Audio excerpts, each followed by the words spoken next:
자, 우리 동초사 회원 여러분 안녕하십니까? 박수 부탁드립니다. 네, 반갑습니다. 우리 경북의대 의학과 본과 3학년 학생의 초음파 교육을 위한 동초사 제2기 오늘 3차 워크숍이 됩니다. 동초사는 우리 아시다시피 경북의대가 동인동이고 병원은 삼덕동이죠. 그 좁은 도로 하나로 동인동하고 삼덕동하고 갈라집니다. 내가 학교에 다닐 때 그게 사고 나면 제 가날 가지고 만날 싸웠지요. 교통사고 났을 때 환자의 머리가 사고 난 사람 머리가 동인동 쪽에 있으면 동인동 가날, 삼덕동도 있으면 삼덕동 가날이고 그런 시절이 있었습니다. 우리 학생들 이제 초음파 미리 지금이 힘들고 학교 시절이 힘들고 그렇지만 지금 배워놓는 것이 장차 여러분의 의사생활을 위해서 정말 귀중한 경험이 됩니다. 그러면 오늘 첫 번째 우리 간장 초음파 질환 포인트 최재 학생이 발표하겠습니다. 강의 내용이 굉장히 어려워요. 그러니까 너무 부담하지 마시고 소신껏 강의하는데 나중에 끝나고 난 뒤에 내가 강평을 해줄 테니까 빠른 속도로 한 25분 내에 끝내도록 그렇게 해주세요. 그러면 박수로 지금.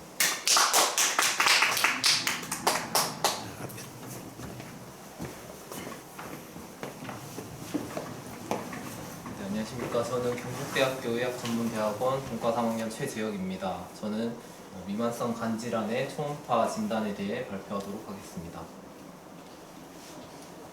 일단 정상간을 먼저 보시면은 정상간은 복강 내 상부에 위치하고 상방에 횡격막이 접하고 그 상부에는 심장과 폐가 있습니다.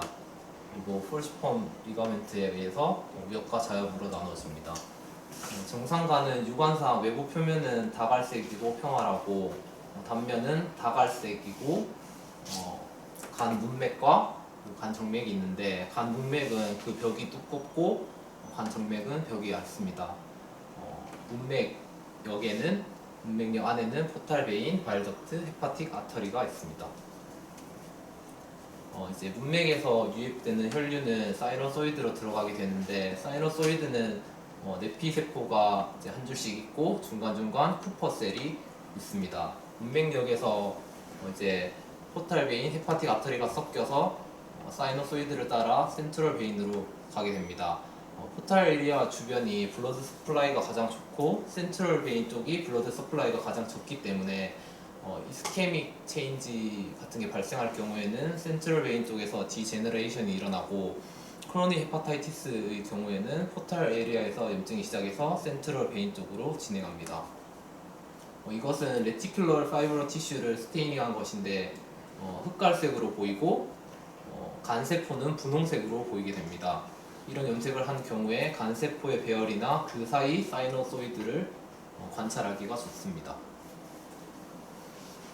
미만성 간질환의 초음파 진단 검사의 목적은 미만성 간질환의 유무와 합병증 확인, 미만성 간질환의 조기 발견, 담도 폐쇄 유무를 감별하는 것입니다. 미만성 간질환 시에는 이제 질환에 따른 특징적인 초음파 소견이 없는 경우가 대부분이기 때문에 디텍션하기 힘든 경우가 많습니다. 정상과 병변 조직과의 대조도가 약하고 절대적이고 객관적인 기준이 없습니다.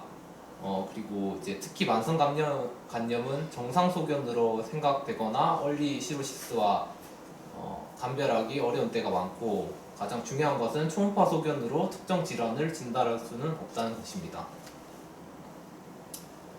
네, 이제 먼저 지방간부터 살펴보도록 하겠습니다. 지방간은 가장 흔한 미만성 간 질환입니다.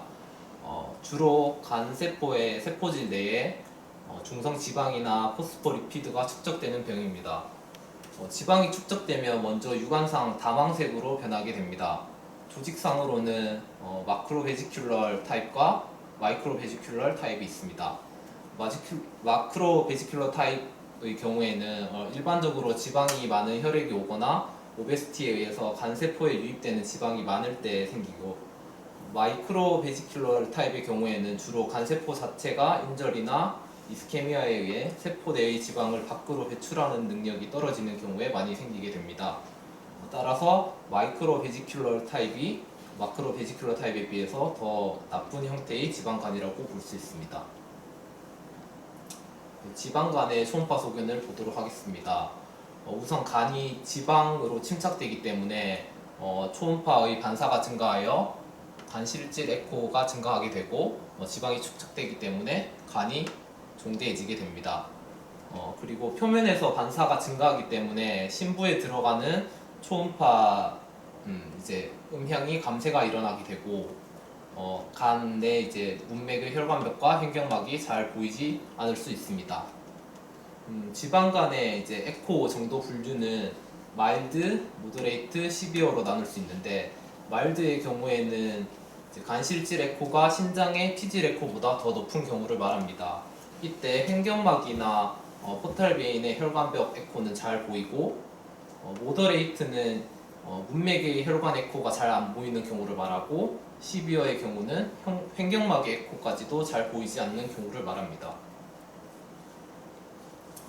초음파 사진으로 나눠서 보면은 우선 정상간에서는 이제 간 실질의 에코가 신장의 피질 에코에 비해 비슷하거나 약간 높은 것을 볼 수 있고 또 신장을 싸고 있는 제로타스 파시아가 선상 에코로 이제 잘 보이게 됩니다. 여기서 조금 더 지방이 축적되게 되면은 제로타스 파시아가 잘 안 보이게 되고 간 실질 에코가 신장 피질 에코보다 조금 더 높아지게 됩니다. 모더레이트 단계가 되면은 이제 횡격막의 에코는 보이게 되지만 포탈 베인의 에코가 잘 보이지 않게 됩니다. 여기서 시비어 단계가 되면 횡격막의 에코가 불분명하게 됩니다. 지방이 국소적으로 특정 부위에만 축적되는 것을 Focal Fat Infiltration이라고 합니다. 국소 지방 침착이 생기는 부위는 보시는 것처럼 S4 부분, 그리고 하일론 부분, 그리고 GB 주변 부분입니다. 팔시폰 리가멘트 부위는 허혈에 의한 간성상에 기인하며 파라움브리컬 베인 또는 인페리얼 베인 오브 사피가 혈류를 공급합니다. S4의 포스테러 미디얼 부위는 췌장을 드레인하는 파라빌리어리 비너스 시스템이 이곳으로 에버런트 드레인지하고 있고 인슐린 같은 췌장 호르몬의 효소의 농도가 높기 때문으로 추정됩니다. 담낭 주위는 시스틱 베인이 서플라이 하고 있습니다. 네, 다음은 급성 간염입니다. 급성 간염의 원인에는 바이러스, 세균, 진균, 약물, 독성 물질 등이 있고 우리나라에서는 바이러스에 의한 것이 가장 큰 원인이고 다음으로는 한약이나 건강식품, 원인 불명의 음식 등에 의한 것이 큰 원인입니다. 초음파의 역할은 담도 폐쇄 유무 감별, 간세포암 등 국소병변의 유무 확인, 간 혈관의 상태 확인입니다. 이제 급성 바이러스 간염에서는 이제 간세포가 괴사하고 간실질이 허탈을 보이게 됩니다. 육안상으로 연한 다망색 부분이 괴사 부위이고 주위의 갈색 부위가 괴사에 빠지지 않은 정상 부위입니다. 급성 이제 간염에서 초음파 소견은 일단 정상 소견이 많기 때문에 간염의 진단은 임상과 혈액으로 할 수 있습니다. 또한 간염에서 마찬가지로 지방이 축적되어 간 종대가 일어나고 전반적인 간 실질 에코가 저하된 디퓨즈 다크 리버가 관찰될 수 있습니다. 문맥벽의 에코가 증가되는 소견도 보이는데 여기에는 두 가지 메커니즘이 있습니다. 첫 번째는 간 실질 에코가 저하되어 상대적으로 문맥벽의 에코가 증가되어 보이는 것이고 두 번째는 문맥벽의 이데마투스 체인지로 인한 것입니다. 또 담즙은 담즙이 원래 간세포에서 생성되는데 간염 때문에 담즙 생성을 하지 못하여 담낭 내강 허탈이 일어나고 담낭벽에 림파틱 드레인지가 원활하지 않아 담낭벽이 두꺼워지게 됩니다. 그리고 바이럴 인펙션의 2차적 현상으로 팔시폰 리가멘트 부위 림프절 종대나 포탈 하이퍼텐션의 이유로 비장 종대가 일어나게 됩니다.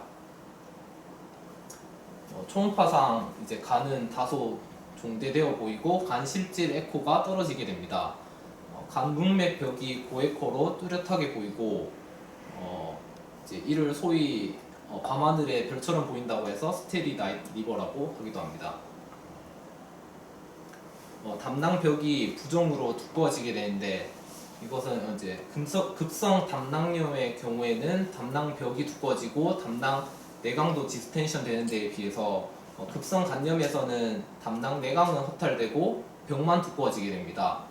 또 스플레노메갈리를 동반하기도 하고 리버의 하일룸적 림프노드 인라지먼트가 보이기도 합니다. 급성 간염의 CT 소견으로는 이제 문맥 주위 부종에 의해서 그 포탈 베인 주변이 저밀도로 보이게 되는 페리포탈 루센시가 관찰됩니다. 다음은 전격성 바이러스 간염입니다. 이는 급성으로 이제 간 실질이 아주 심하게 디스트럭션 되는 병인데 간 실질이 슈링크되고 출혈 그리고 또 괴사가 일어납니다. 따라서 간이 현저하게 이제 위축되게 되고 주위와의 경계가 불분명해지고 주위에 복수가 차기도 합니다. 특히 이제 급성 A형 간염에서 드물게 전격성 간염을 일으킬 수 있기 때문에 급성 A형 간염은 주의 깊게 확인할 필요가 있습니다. 다음은 만성 간염입니다. 초기에는 이제 별다른 특이 소견이 없고 간 실질 에코가 전반적으로 증가하고 조잡하게 보이는데 이를 fatty fibrotic 패턴이라고 합니다. 에코는 이제 fat infiltration이 되어도 증가하고 파이브로틱 체인지가 일어나도 증가하는데 초음파상으로는 이 둘을 감별할 수 없기 때문에 이와 같이 fatty fibrotic 패턴이라고 부릅니다. 또 간 문부 그리고 게스트로헤파틱 리가멘트 그리고 레트로페리토니움의 림프 노드가 종대되게 됩니다. 네, 이것은 이제 조직상 소견 한 번씩 보시고 다음 이제 초음파상에서 간이 전반적으로 코어스하게 느껴지게 되고 이제 간의 스웰링으로 엣지 부분이 블런트하게 나타납니다. 또한 간 실질의 에코가 신장의 에코보다 대조적으로 이제 높게 관찰됩니다. 크로니 헤파타이티스와 시로시스의 경우에는 이제 컨티뉴어스한 질환들로 어느 단계에서 각각의 상태인지 감별하기는 매우 어렵습니다. 가장 믿을 만한 차이는 만성 간염의 경우에는 간 표면이 이제 스무스하게 나타나고 시로시스의 경우에 표면의 노듈러리티가 심한 것이 그 차이입니다. 표면이 심하게 끊기는 이제 마크로 노듈러 시로시스와 상대적으로 덜한 마이크로 노듈러 시로시스가 있는데 마이크로 노듈러 시로시스의 경우에 크로니 헤파타이티스와 감별이 매우 힘든 경우가 많습니다. 다음은 간 경변증입니다. 간 경변증은 이제 노듈의 크기에 따라서 미세 결정성, 거대 결정성으로 나눌 수 있는데 그 결절의 크기가 5mm 이하인 경우에는 사실 초음파로 확인이 힘들기 때문에 현실적으로는 5mm 이상인 경우를 마크로 노듈라로 분류할 수 있습니다.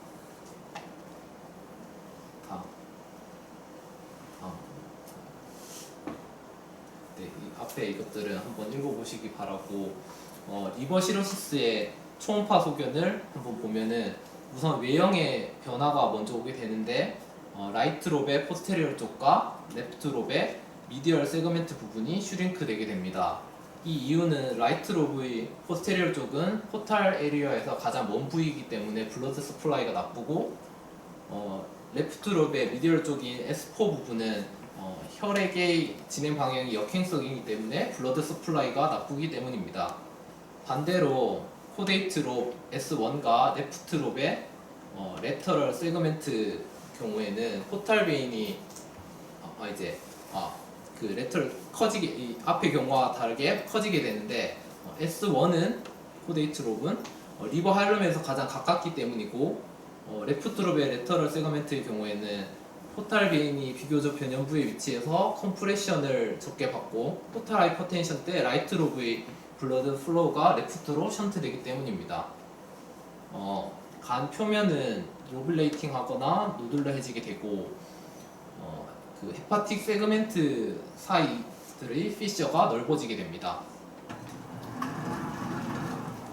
그리고 인트라 헤파틱 베슬이 잘 안 보일 수 있고, 또 포탈 하이퍼텐션이 일어나면 메인 포탈 베인이 13mm 이상, 그리고 스플레닉 베인이 11mm 이상일 때 포탈 하이퍼텐션을 의심할 수가 있고, 콜레터럴 서큘레이션이나 어사이트 등의 부소견이 나타날 수 있습니다.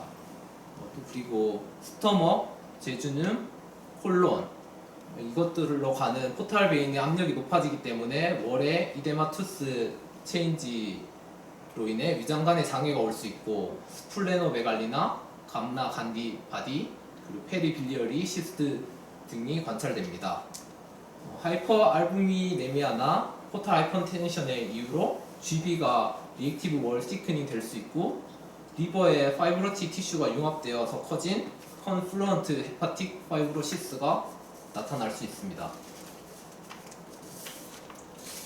초음파 사진을 보시면은 리버 에코는 굉장히 코어하게 보이고, 표면은 노듈러리티가 매우 심해집니다. 레프트 롭의 레터럴 세그멘트가 커지게 되고, 미디얼 세그멘트가 슈링크하게 됩니다. 또 라이트 롭의 포스테리얼 쪽이 비교적 슈링크하게 됩니다. 복수가 생기면 간 표면의 노듈러리티는 관찰이 훨씬 용이해집니다. 또한 리니얼한 프로브로 관찰하게 되면 노듈러리티가 훨씬 잘 보입니다. 마크로 누들의 경우에는 이제 잘 보이지만, 마이크로 누들의 경우에는 관찰이 애매한 경우가 많은데, 이때 프로브를 컴프레션하면 시로시스의 경우에는 리버가 단단하기 때문에 표면의 변형이 거의 없지만, 반면에 헤파타이티스의 경우에 표면이 컨케이브하게 들어가는 것이 관찰되는 차이가 있습니다. 또 간 경변에서는 GB월이 두꺼워지는데, 이는 담낭벽의 문제가 아니라 하이퍼알부미네미아나 포탈 하이퍼텐션, 어사이트와 같은 2차적인 이유 때문입니다.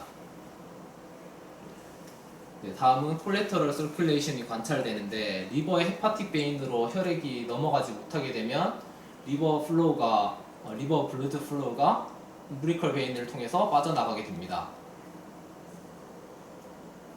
다음으로 이제 바일덕트에 시크리션하는 일종의 글랜드와 같은 부분이 이제 문맥압이 높아져서 2차적으로 시스틱 딜라테이션이 나타나서 페리빌리어리 시스트가 나타나기도 합니다.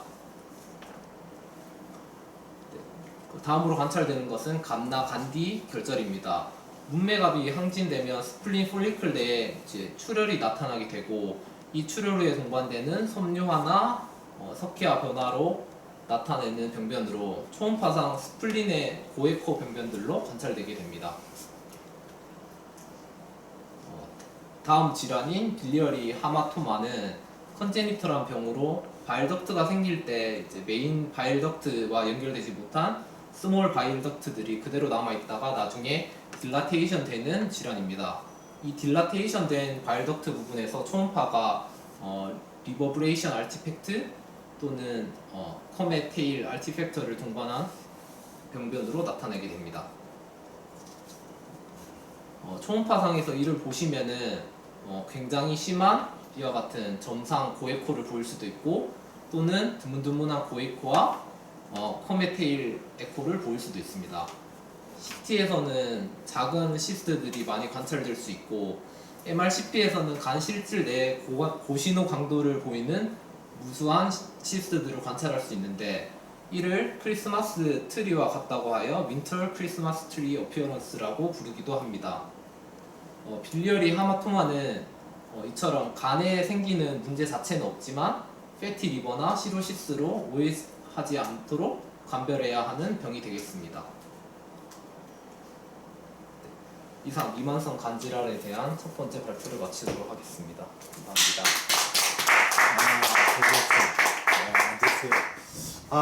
강의를 아주 열심히 해가지고 그대로 카피했어요. 데드 카피죠. 뭐든지 공부를 하는 원래 처음에는 모방이에요. 모방하고 그 다음에 자기 의견을 이어가 창조를 해야 되죠. 그래서 처음에 모든 공부는 모방이에요. 그 다음에 모방을 해서 거기에서 자기의 생각과 자기의 의견을 내요.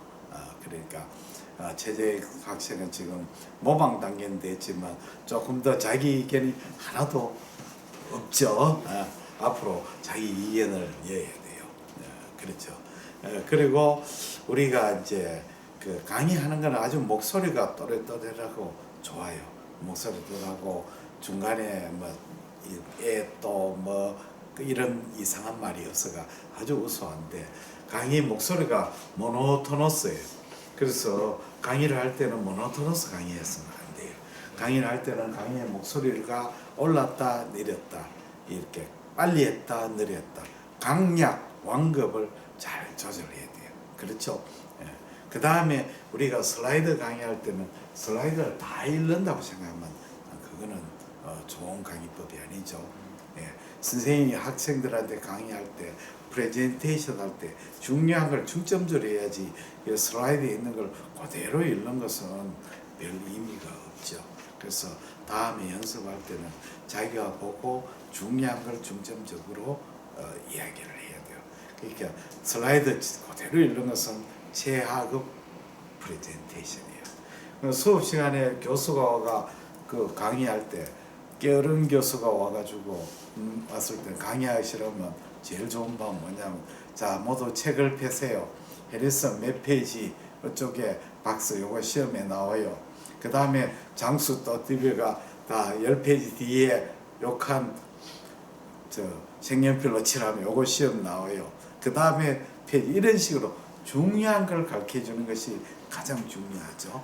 그렇죠. 선생은 중요한 게 뭐가 중요하다 하는 걸 가르쳐 줘요. 두 번째는 뭘 가르쳐요? 어떻게 공부를 해야 돼요?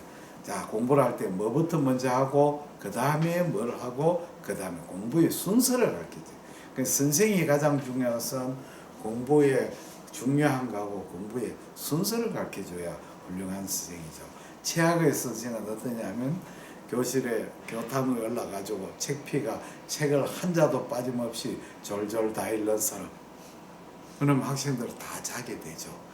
학교 왔는 게 뭐예요? 결국은 선생으로부터 중요한 것을 지적받고 공부를 어떻게 해야 되는 걸 배우러 학교에 오는 거죠. 그렇죠. 그렇지 않으면 학교 올 이유가 없는 거죠. 프레젠테이션도 마찬가지예요. 중요한 것을 강조하고 중요하지 않는 것은 넘어가야 되고 이런 식으로 하는 연습을 해야 됩니다.